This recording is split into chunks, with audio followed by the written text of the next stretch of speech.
Breaking news చూస్తున్నాము. ముద్రగడ పద్మనాభం కన్ను మూశారు. కొంతకాలంగా అనారోగ్యంతో బాధపడుతూ ఉన్నారు ముద్రగడ. అయితే అప్పటి నుంచి కూడా చికిత్స తీసుకుంటూ అలానే ఉన్నారు. కాపు ఉద్యమ నేతగా ఆయనకి పేరుంది. కాపు ఉద్యమ నేత ముద్రగడ పద్మనాభం కన్ను మూశారు. కొంతకాలంగా ఆయన అనారోగ్యంతో బాధపడుతూ ఉన్నారు. తీవ్ర అస్వస్థతకి కూడా గురయ్యారు కొద్ది రోజుల క్రితం. ఇప్పుడు ఆయన కన్ను మూసినట్లుగా సమాచారం అందుతోంది.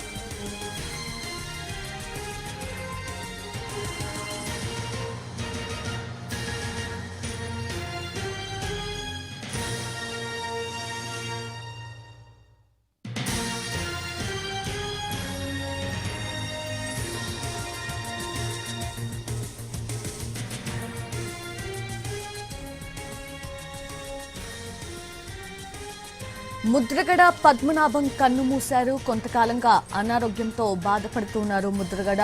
కొద్ది రోజుల క్రితమే తీవ్ర అస్వస్థతకి గురయ్యారు. కాపు ఉద్యమ నేత ముద్రగడ పద్మనాభం కన్ను మూశారు.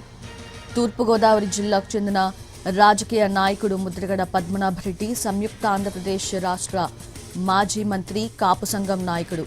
గతంలో కాంగ్రెస్, తెలుగుదేశం పార్టీలకు పనిచేసి 2014 నుండి కూడా కొంతకాలం ఏ పార్టీలోనూ చేరకుండా ఉన్నారు. తర్వాత 2024 సార్వత్రిక ఎన్నికల సమయంలో 2024 మార్చి 16న వైసీపీలో చేరారు. కొద్ది రోజుల క్రితం తీవ్ర అస్వస్థతకి గురయ్యారు ముద్రగడ పద్మనాభం. అయితే ఆయన మృతి చెందారు. తీవ్ర విషాదం నెలకొంది. ఆయన కుటుంబ సభ్యులందరూ కూడా తీవ్ర విషాదంలో ఉన్నారు. కాపు ఉద్యమ నేతగా ఆయనకి పేరుంది. హైదరాబాద్ సింధు హాస్పిటల్లో చికిత్స పొందుతూ కూడా ఆయన కన్ను మూశారు.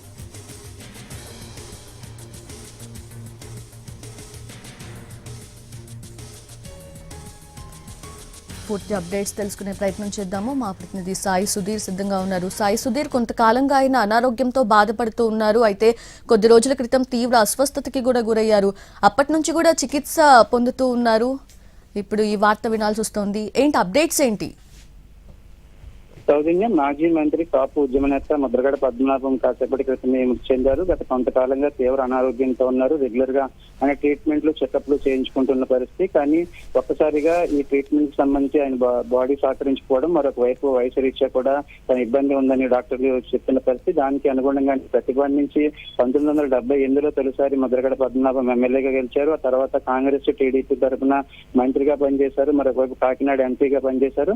2009 ఎన్నికల్లో ముద్రగడ పద్మనాభం చివరిసారిగా పోటీ చేసిన పరిస్థితి. పెద్దాపురం నుంచి పోటీ చేశారు. ఆ తర్వాత రాజకీయాలను వదిలి కాపులకు రిజర్వేషన్లు కల్పించారు. అదేవిధంగా తన సామాజిక వర్గం కోసం పూర్తి స్థాయిలో ఫైట్ చేసిన పరిస్థితి. అదేవిధంగా గత సార్వత్రిక ఎన్నికలకు ముందుగానే ఆయన తిరిగి పొలిటికల్ రీఎంట్రీ ఇచ్చిన పరిస్థితి. వైసీపీలో చేరి ప్రస్తుతం ఏదైతే గత 3 నెలల కింద వరకు కూడా ఆయన యాక్టివ్ గా ఉన్న పరిస్థితి. గతంలో ఏది ఎట్లా ఉన్నా కానీ కొండబద్దలకు వచ్చినట్టు మాట్లాడడం, దానికి సంబంధించి కూడా ఒకవేళ ఏదైనా ఛాలెంజ్లు, సవాళ్లు రాజకీయాల్లో ఇవన్నీ కామన్ అయినప్పుడు కూడా దాన్ని స్వీకరించడం, అదేవిధంగా రెగ్యులర్ గా ఏ గవర్నమెంట్ ఉన్నా, అదేవిధంగా ఏ పార్టీలో ఉన్నా దానికి సంబంధించి ఆయన ప్రశ్నించడం, మరొక సామాజిక వర్గ పరంగా కూడా యాక్టివ్ గా ఉండడం జరుగుతుంది. అంటే గత కొంతకాలంగా ఆయనకు వయసు రీత్యా ఉన్న ఇబ్బందులు, మరొక వైపు ట్రీట్మెంట్ కు ఆయన శరీరం సహకరించకపోవడం వల్లనే దీనికి సంబంధించి ఇట్లాంటి విధమైన పరిస్థితులు ఉన్నాయని వాళ్ళ కుటుంబ సభ్యులు చెప్తున్నారు.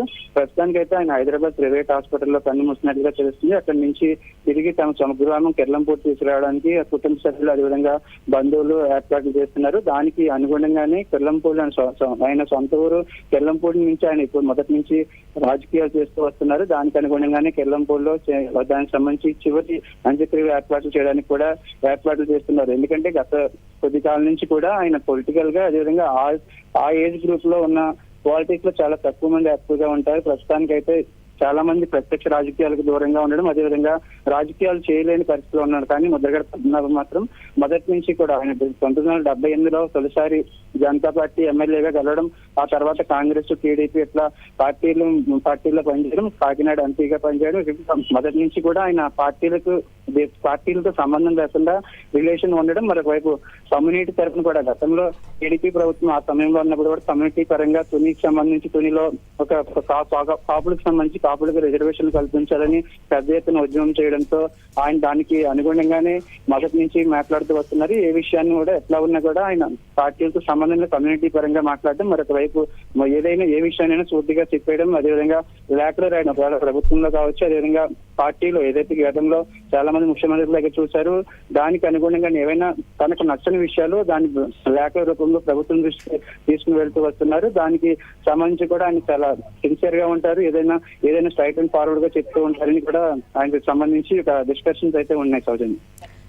అంటే సాయి సుధీర్ గతేడాది సరిగ్గా ఇదే నెలలో ఆయన పూర్తిగా కోలుకోవడం కష్టమని కూడా ఆయన సన్నిహిత వర్గాల నుంచి మనకు సమాచారం కూడా వచ్చింది. అంటే ఆరోగ్యం విషమంగా ఉందని తెలియడంతో అప్పట్లోనే కాపు ఉద్యమ నేతలు, వైసీపీ నేతలు కూడా ఆందోళన వ్యక్తం చేసిన సందర్భం. సో ఇప్పుడు ప్రెసెంట్ సిచ్యువేషన్ ఎలా ఉంది? ఎవరైనా రెస్పాండ్ అయ్యారా? ఏంటి అప్డేట్స్ ఏంటి? అంటే వాళ్ళు ఒకటే చెప్తున్నారు, గత ఏడాది కూడా ఆయన కాకినాడలో కావచ్చు, ఆ తర్వాత హైదరాబాద్ బెటర్ ట్రీట్మెంట్ తీసుకున్నప్పుడు కూడా పార్టీ పరంగా కావచ్చు, అదేవిధంగా కుటుంబ సభ్యులు కొంచెం అనుమానాలు వ్యక్తం చేశారు.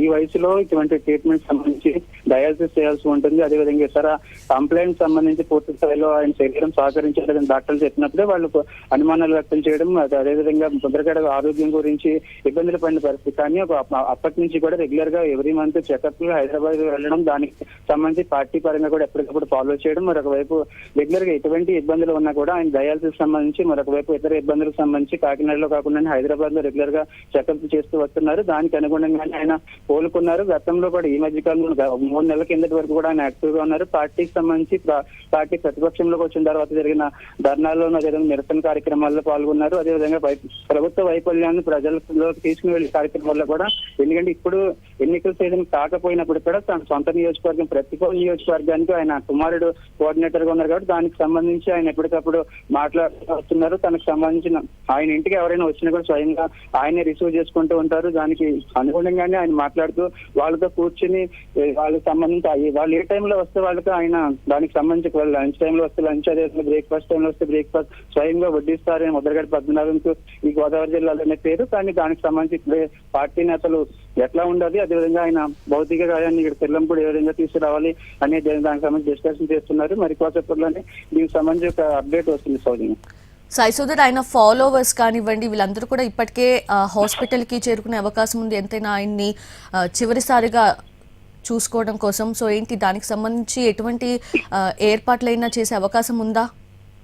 ముద్రగడ పద్మనాభం అంటే ఒక జిల్లాకు, అదేవిధంగా ఉమ్మడి రాష్ట్రానికి ఆయన మంత్రిగా పనిచేస్తారు. అదేవిధంగా కమ్యూనిటీ పరంగా ఉమ్మడి ఆంధ్రప్రదేశ్ కి, ఏపీ కావచ్చు, అదేవిధంగా తెలంగాణలో ఆయనకి అభిమానులు ఉంటారు, సన్నిహితులు ఉంటారు, మిత్రులు ఉంటారు. రెగ్యులర్ గా వాళ్ళతో మాట్లాడుతూ ఉంటారు. అదేవిధంగా కోర్టు కేసుల వ్యవహారాలు, అదేవిధంగా ఉద్యమం సందర్భంగా ఉన్న కేసుల వ్యవహారాలకు సంబంధించి కూడా రెగ్యులర్ గా ప్రస్తావిస్తూ ఉంటారు. అడ్వకేట్స్ తో హైదరాబాద్ లో వాళ్ళు రెగ్యులర్ గా టచ్ లో ఉంటూ ఉంటే పరిస్థితి. దానికి సంబంధించి కూడా ఆయన ఒకటే చెప్తారు, ఆయన ఈ ప్రాంతానికి సంబంధించిన వ్యక్తి కదా, ఉమ్మడి రాష్ట్రంలోనే ఆయన తరం సంబంధించిన నేతలు ఒక్కొక్కరిగా కనిపించిన పరిస్థితి, ఒక్కొక్కరిగా ఆయన అనారోగ్య సమస్యలు కావచ్చు, వాళ్ళు రాజకీయాల నుంచి పక్కకు వెళ్ళిన పరిస్థితి. కానీ ముద్రగడ పద్మనాభం తరానికి సంబంధించిన నేతలు గతంలో 90s లోనే ఆయన మంత్రిగా పనిచేశారంటే ఆ తరం నేతలు ప్రస్తుతానికి అయితే రాజకీయాల్లో ఎవరు యాక్టివ్ గా లేని పరిస్థితి. దానికి సంబంధించి హైదరాబాద్ లోనే కొద్ది గంటల పాటు ఆయన భౌతిక సాయం ఉంచి, అదేవిధంగా అక్కడ అభిమానులు కావచ్చు, అదేవిధంగా అక్కడ ఫాలోవర్స్ అక్కడికి వచ్చిన తర్వాత అక్కడి నుంచి ఆయన భౌతిక సాయాన్ని సొంత గ్రామం తెల్లంపూడి తీసుకుని వచ్చే అవకాశం ఉంటుందని పార్టీ నేతలు చెప్తున్నారు. అదేవిధంగా కుటుంబ సభ్యులు కావచ్చు, మరొక వైపు ఏ విధంగా చేయాలి, అదేవిధంగా ఆయన చివరి కార్యక్రమాన్ని ఏ విధంగా చేయాలని ప్లాన్ చేస్తున్నారు. ఎందుకంటే ముద్రగడ పద్మనాభం అనేది ఒక మంత్రిగా ఎమ్మెల్యేగా పనిచేసినప్పుడు కూడా అంతకు మించి ఆయన సన్నిహిత సంబంధాలు ఉంటాయి ముఖ్యమంత్రులతో, అదేవిధంగా మంత్రులతో చాలా క్లోజ్ గా మాట్లాడి, అసోసియేట్ మాట్లాడి, ఒకవేళ ఏమైనా ముద్రగడ పద్మనాభం ఏమైనా అప్లికేషన్ తీసుకెళ్తే అది జనాలకు ఉపయోగపడే అప్లికేషన్ ఉంటుంది అనే డిస్కషన్స్ కూడా ఎక్కువగా ఉంటాయి. దానికి అనుగుణంగానే స్థానికంగా పార్టీ అభిమానులు కావచ్చు, అదేవిధంగా నేతలు ఎవరు హైదరాబాద్ రావద్దని ఆయన భౌతిక గాయాన్ని కెల్లంపూడి తీసుకొస్తాం, దానికి సంబంధించి ఏర్పాట్లు చేస్తున్నామని కుటుంబ సభ్యులు చెప్తున్నారు. మరి కొందరు ఎక్కడైతే రెగ్యులర్ గా గత 4 నెల రోజులుగా ఆయన హైదరాబాద్ లోనే ట్రీట్మెంట్ పొందుతున్నారు కాబట్టి అక్కడ ఉన్న వాళ్ళందరూ కూడా ఇక్కడికి కెల్లంపూడి సొంత గ్రామంకి వచ్చే ప్రయత్నాల్లో ఉన్నారు. దానికి సంబంధించి ఉదయం కల్లా ఆయన భౌతిక సాయాన్ని కెల్లంపూడి తీసుకుని వచ్చి ఆ తర్వాత చివరి కార్యక్రమాలు చేయడానికి ఏర్పాటు చేస్తున్నారు. సాయి సుధీర్.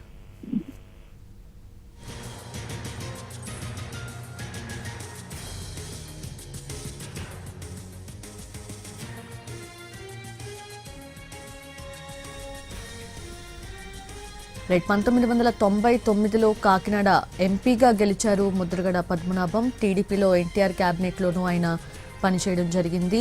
జనతా పార్టీ, టీడీపీ, కాంగ్రెస్, స్వతంత్ర పార్టీల నుంచి పోటీ చేశారు ముద్రగడ పద్మనాభం. 2024 ఎన్నికలకి ముందు వైసీపీలో చేరారు ముద్రగడ. అయితే కాపులను బీసీలో చేర్చాలని ఇప్పటికీ 7 సార్లు పైగా ఆయన దీక్షలు చేశారు. 2016లో ఆయన కాపు ఉద్యమాన్ని నడపడం జరిగింది. కాపు ఉద్యమ నేతగా ఆయనకి ప్రత్యేక ముద్ర ఉంది. ముద్రగడ పద్మనాభం కొంతకాలంగా అనారోగ్యంతో బాధపడుతూ ఉన్నారు. అయితే సింధు హాస్పిటల్లో చికిత్స పొందుతూ ఆయన మృతి చెందారు.